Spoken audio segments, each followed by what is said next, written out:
todas as coisas, quem intentará acusação contra os eleitos de Deus? É Deus quem os justifica. Quem os condenará? É Cristo Jesus quem morreu, ou antes quem ressuscitou, o qual está à direita de Deus e também intercede por nós. Quem nos separará do amor de Cristo? Será tribulação, ou angústia, ou perseguição, ou fome, ou nudez, ou perigo, ou espada?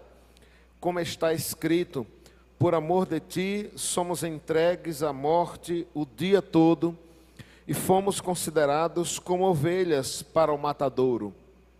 Em todas estas coisas, porém, somos mais que vencedores, por meio daquele que nos amou. Porque eu estou bem certo de que nem a morte, nem a vida, nem anjos, nem principados, nem coisas do presente, nem do porvir, nem poderes, nem altura, nem qualquer outra criatura poderá separar-nos do amor de Deus que está em Cristo Jesus, nosso Senhor. Amém. Esse texto, irmãos, além de bem conhecido, é um texto muito claro e autoexplicativo, que vem para mostrar e trazer para nós, para os nossos corações, a segurança que temos no Senhor. E é muito bom termos segurança, não é, irmãos? Segurança, certeza. Até porque esta vida, depois do pecado, é cheia de incertezas. É ou não é? Já parou para pensar o quanto essa vida é cheia de incertezas? Irmãos, a gente não tem certeza nem quanto aquilo que é de mais importante e precioso que temos, que é a vida. Já parou para pensar que nem disso a gente tem certeza? Às vezes alguém pergunta assim: se amanhã você vai estar lá? Geralmente a gente responde o quê, rapaz? Se Deus quiser. Alguns dizem: rapaz, quando o negócio é muito longe, já viu quando a coisa é muito longe? Alguém pergunta assim a você: olha, rapaz, final do ano que vem vai ter uma festa de não sei onde, vamos? Alguém responde assim: rapaz, eu não sei nem se eu vou estar vivo até lá, né? Porque de fato a vida é assim, certa, né? O salmista disse que é como a fumaça, né? Quem é que garante que vai estar vivo amanhã? Não, nem precisa ser amanhã, né? Daqui a 10 minutos, né? As nossas incertezas deste mundo caído são muito grandes, né? E essa incerteza não é só em relação a nós, aos nossos, em relação ao país, em relação ao futuro, em relação a questões financeiras, de saúde, né? Tudo. Por quê? Porque nós não temos controle sobre o futuro, a gente não tem conhecimento sobre o amanhã. O ímpio, inclusive, diz assim: a única certeza que nós temos é que a gente vai morrer, não é? Por que eu digo ímpio? Porque nós, enquanto crentes, temos, apesar de tantas incertezas que temos muitas certezas. Inclusive, deve ser essa a nossa perspectiva, viu?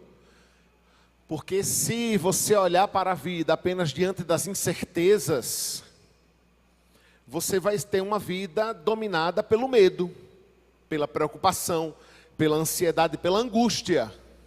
É por isso que a nossa perspectiva de mundo, e isso não tem nada a ver com uma visão positiva, e não tem nada a ver com autoestima, mas a visão do crente com a Escritura nas mãos é a visão de que, apesar das muitas incertezas que nós temos, sim, em relação ao futuro, amanhã, por isso Tiago diz, né, olha, se Deus quiser, nós faremos isso ou aquilo, né?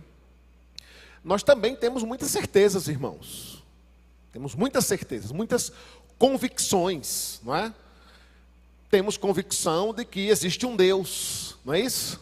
O mundo não tem essa convicção. Temos a convicção de que esse Deus é o Deus criador de todas as coisas. Temos a convicção de que este Deus fez o ser humano perfeito. Temos a convicção de que somos pecadores falhos e vivemos distante de Deus.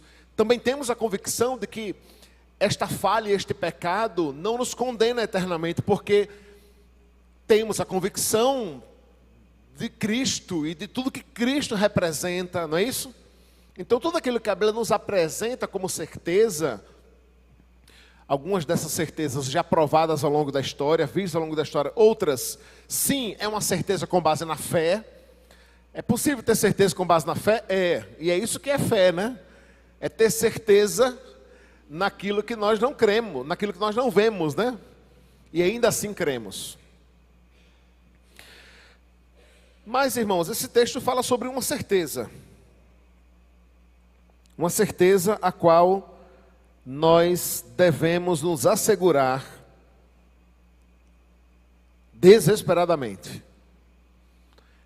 E é disso que eu queria lembrar os irmãos nessa noite para revigorar os nossos corações. E a certeza é: nada pode nos separar de Cristo. Nada pode nos separar do amor de Deus. A nossa relação com o Senhor é inquebrável, inviolável. A nossa relação com Ele é inseparável. E nada pode prejudicar isso. E disso nós podemos ter certeza. Não com base em nós mesmos.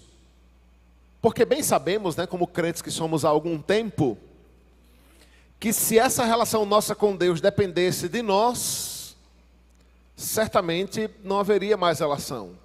Porque nós erramos, falhamos, não cumprimos a nossa parte. Mas louvado seja Deus que não depende de nós, né, mas depende dEle. É somente por meio dEle. Por isso, os versos 31 e 32, o apóstolo Paulo faz essas perguntas retóricas, né? Para nos lembrar dessa certeza que podemos ter. E para todas essas perguntas aqui, né, a resposta para quase todas elas é nada ou ninguém. Quem, pois, à vista dessas coisas,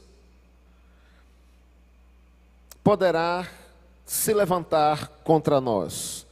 Que diremos, pois, à vista dessas coisas, se Deus é por nós, quem será contra nós? Quem será contra nós?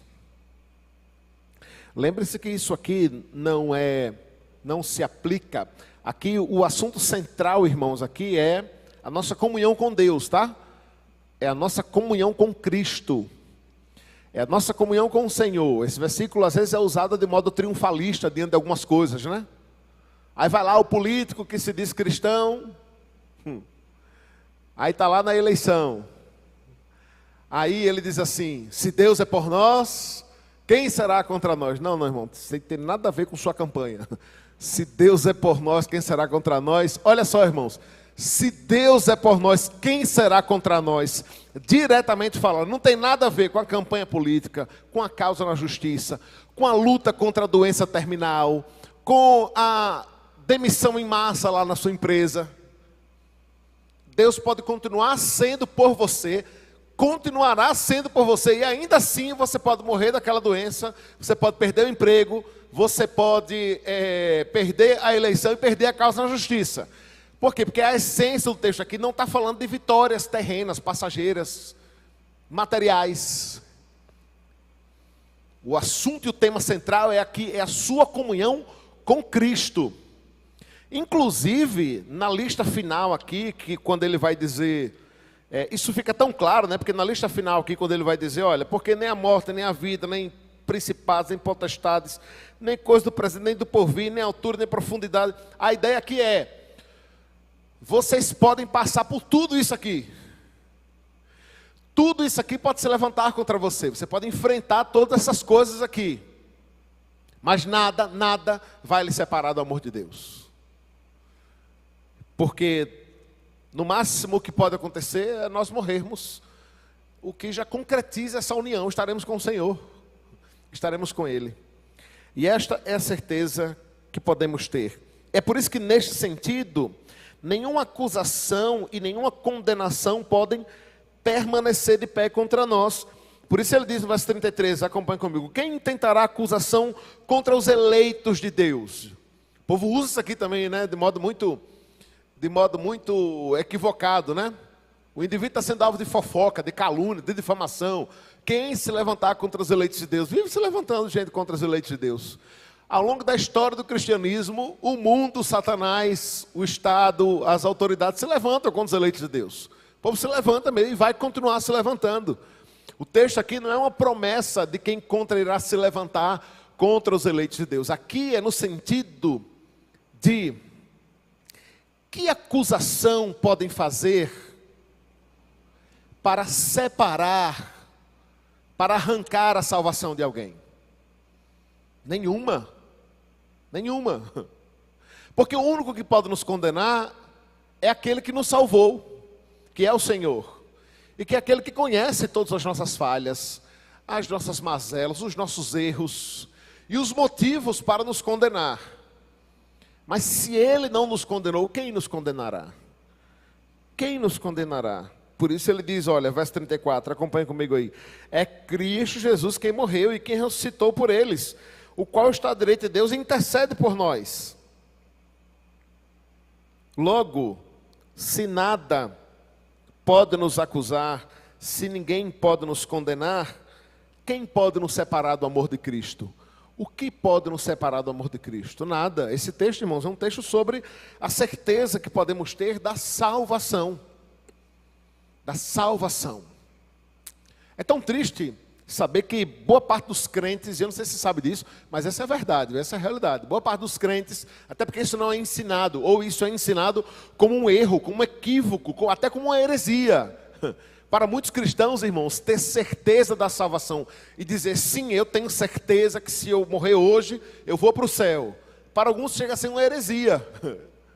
Eu não sei de onde tiram essa ideia, né? Porque na Escritura, quando você olha para textos como estes, o que quer dizer? Será que esse texto está falando de bênçãos materiais, passageiras, terrenas? Será que esse texto é uma grande segurança contra olho gordo e mal olhado e trabalho de macumba? Porque, olha, nada pode nos atingir. Não, a ideia não é essa aqui não. É claro que essas coisas também não atingem, né?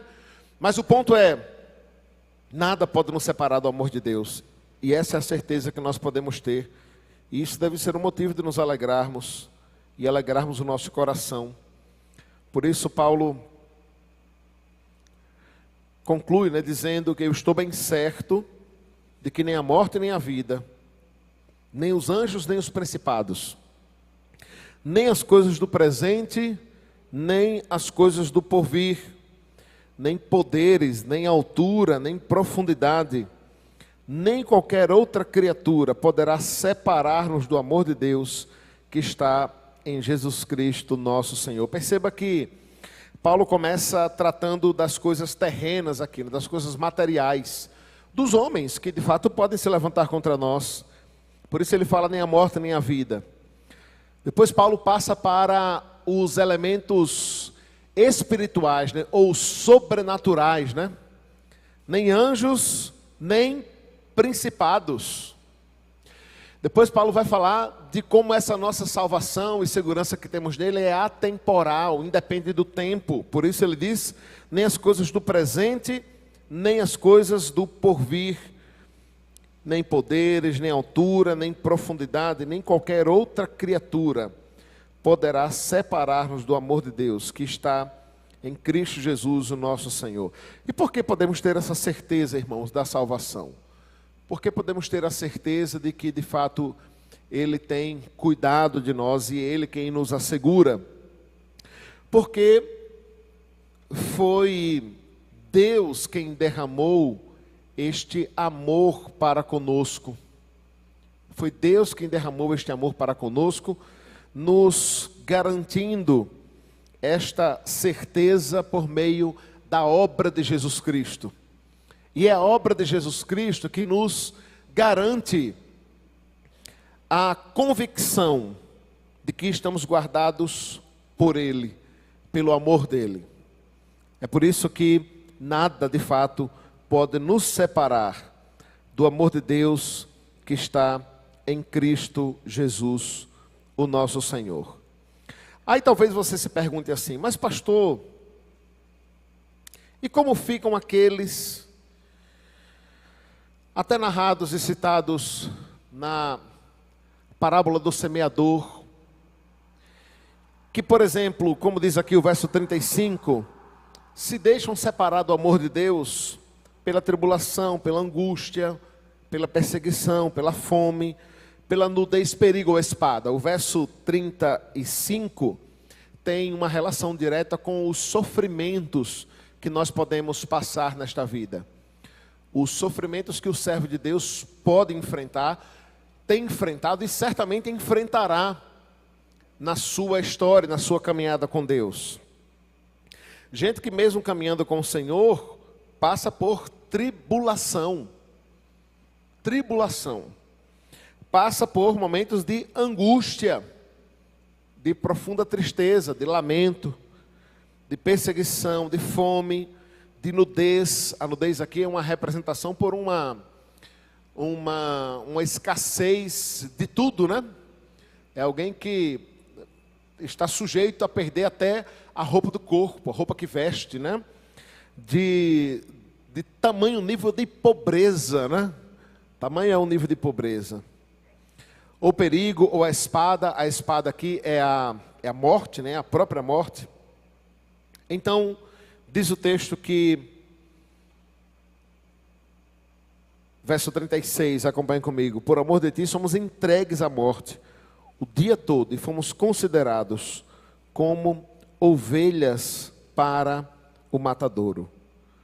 Em todas estas coisas, porém, somos mais que vencedores por meio daquele que nos amou. Eis um dos versículos, né, irmãos, que, se retirados do seu contexto, soam como triunfalistas e vitoriosos, né? Mas quando olhado à luz do contexto qual o autor escreve, fica bem nítido e claro o seu sentido, né?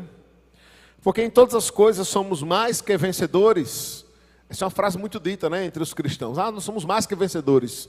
Somos mais que vencedores, é verdade, somos mais que vencedores. Mas olha o contexto no qual Paulo diz isso aqui.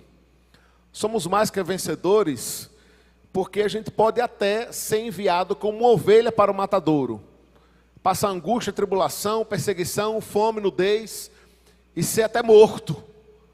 Mas mesmo mortos, nós somos mais que vencedores. Mesmo em angústia, nós somos mais que vencedores. Porque ser mais que vencedor, irmãos, quando tudo vai bem, isso qualquer um faz. Mas o conceito de vitória da Escritura, da palavra de Deus para nós, é esse conceito que vem carregado da certeza que temos que a nossa maior vitória é o amor de Deus derramado em nossas vidas por meio de Cristo Jesus, que nos separou, que nos elegeu, que nos escolheu para que tivéssemos vida nele e vida em abundância. E isso muda a nossa perspectiva da certeza que temos de que temos um Salvador que nos ama e tem cuidado de nós. É nesse sentido que nós somos mais que vencedores. E esta é a certeza que nós podemos ter. Esta é a certeza que nós devemos ter de esperanças escatológicas, futuras, de que um dia estaremos com Ele. Nele que tem nos guardado nos braços do seu amor, neste amor que nos acolhe e que nos dá a convicção da salvação como uma grande fonte de alegria e de contentamento, da prova do amor cuidadoso e soberano de Deus em nossas vidas. Que assim o Senhor nos abençoe e nos instrua cada vez mais por meio da sua palavra. Irmãos, vamos ter mais um momento de oração. Antes de orarmos encerrando, eu queria que nós orássemos por dois motivos específicos. Está se aproximando o final do ano e nós temos trabalhado junto com a igreja nesse processo de transição, né, das lideranças. Nós tivemos aí as nossas diretorias eleitas e também os irmãos que estarão à frente dos trabalhos ano que vem. Então vamos orar por isso especificamente, para que Deus esteja capacitando cada um dos irmãos e auxiliando nesse processo. Pedir ao presbítero Paulo Sérgio que ore por isso. E também vamos orar, irmãos, diante dos desafios, projetos e planos que nós temos para o ano que vem. Diante daquilo que o Senhor tem colocado em nossos corações, para buscarmos o amadurecimento e o crescimento da sua igreja aqui. Vamos orar nesta hora, pedir também ao presbítero Gilberto que ore por isso. E depois desses dois irmãos eu irei orar, encerrando o nosso estudo bíblico e reunião de oração de hoje. Vamos orar nesta hora com esses dois irmãos. Deus, Tu nos sondas e nos conheces. Ainda a palavra não chegou à língua, mas o Senhor sabe que vamos falar. Tu és soberano, Senhor, sobre os céus, sobre a terra. Tu és o nosso Deus. Tu és o nosso pastor e nada nos faltará. Ó Deus, abençoa, Pai, todos aqueles, ó Pai, que foram eleitos para os cargos para 2026. Ó Deus, capacita, Senhor, cada um, dando, Senhor, força, aumentando, Senhor, a sua fé, para que possamos desenvolver, Senhor, o trabalho do Senhor, com amor, com dedicação, com fé e fidelidade para com o Senhor. Abençoa, Pai, o Teu povo, que se chama pelo Teu nome. Abençoa, Senhor, a Tua igreja. Santifica, Senhor, o Teu povo na Tua palavra, e a Tua palavra é a verdade, Senhor. Que possamos cada vez mais, Senhor, depositar a nossa fé, a nossa confiança no Senhor, porque o Senhor é que rege todas as coisas. O Senhor está no controle, ó Pai, de tudo. O mundo, Senhor, o Senhor tem na palma das suas mãos. A igreja, Senhor, é do Senhor. São povo Teu, rebanho do Senhor. Que possamos cada vez mais nos santificar, Te adorar em espírito e em verdade. Abençoa, Pai, Teu povo, a Tua igreja, Senhor. Que possamos marchar e à frente, ó Pai, vencendo, Senhor, as dificuldades, vencendo, Senhor, o dia mau, porque é o Senhor que vai à nossa frente. Ó Deus, fica conosco, Senhor, e nos abençoe. Te peço, te agradeço em nome de Jesus. Amém. Querido Deus, nosso Pai Todo-Poderoso, estamos, ó Deus, aqui na Tua casa, no declinar deste dia, trazidos pelo Senhor para não só estarmos orando pelas necessidades que foram colocadas aqui para estarmos orando, também, ó Deus, orar pelas programações estabelecidas para o ano que se aproxima. Deus, a Tua causa não pode parar. Nós temos o desafio, como os nossos antepassados tiveram, não olharam para trás, não olharam para a direita, nem para a esquerda, mas focaram a sua visão no futuro. Foi isso que o Senhor ordenou a Josué. Não sou eu que estou te mandando? Portanto, ser forte, ser corajoso, não pasme, não pare. Deus, esta é a palavra do Senhor para todos quantos estão aqui nesta igreja, que foram agraciados por um cargo, com a responsabilidade de desenvolver conforme a Tua vontade, Pai. colocando o talento que o Senhor tem nos dado para ser exercitado e frutificar, Senhor.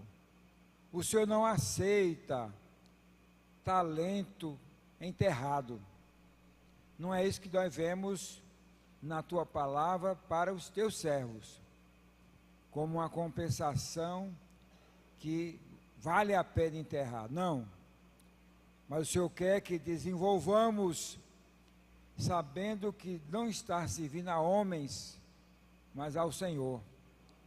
Não deixa, Pai, que nenhum de nós que recebemos cargos para desenvolver este ano, faça com alegria, ajuda a fazermos com alegria, com prazer, sabendo que essa dádiva que o Senhor não deu a todo mundo, mas tem dado aos seus eleitos, como vimos a tua palavra, aos seus eleitos, que o Senhor concede a graça, sabendo que os dias são maus, são difíceis mesmo, como lá no passado, quando Paulo escreveu essa carta aos Romanos, era um momento de perseguição terrível contra a tua igreja, contra o teu povo.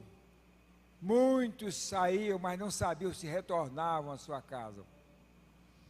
Era como aquela ovelha que seria levada para o matadouro. Podia voltar com vida, mas podia lá mesmo ser ceifada por causa do nome de Jesus. Mesmo aqueles que foram apanhados professando o nome de Jesus, não recuaram, não retrocederam na missão que lhes foi entregue, Pai. Ó Deus, nós continuamos nessa pegada, não podemos retroceder, Pai.